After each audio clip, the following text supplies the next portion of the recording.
My name is Heather Alexis Smith. I'm an assistant curator here at the Pulitzer Arts Foundation in St. Louis. The title of the exhibition is The Nature of Things, Medieval Art and Ecology, 1100 to 1550. The two questions that frame the show are, how does art making affect the environment? And then the flip side of that, how does the environment affect art making? When I was gathering the objects for the exhibition, I looked for two main things. So first and foremost, I was looking for objects whose images help us think more deeply about how medieval artists looked at the environments around them and how medieval people perceived the natural world at large.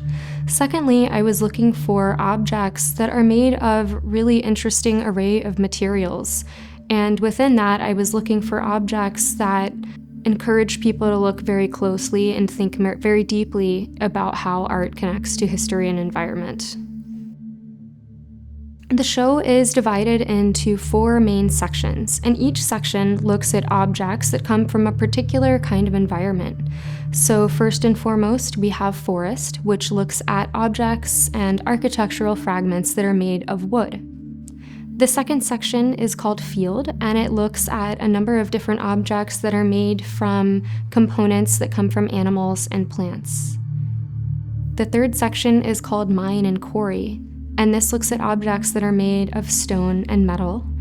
And the fourth section is called Earth, and it looks at glass and ceramics, and both of these industries use sand and clay as major components in the objects that they produced. This Mifleur tapestry that was made between 1500 and 1525 in what is now Belgium is a great example of what I've just been talking about. Mifleur means 1,000 flowers in French, and I think you can easily tell why if you take a look at the background of this tapestry. It is rife with verdant foliage and flowering plants of all different kinds that have kind of united themselves to create this really lush and luscious landscape. When visitors see this exhibition, I really hope it encourages them to think about art objects in entirely new and different ways. I hope that it encourages visitors to think about the connections between art, environment, landscape, and people, and gives them a greater understanding and a deeper appreciation for medieval art at large.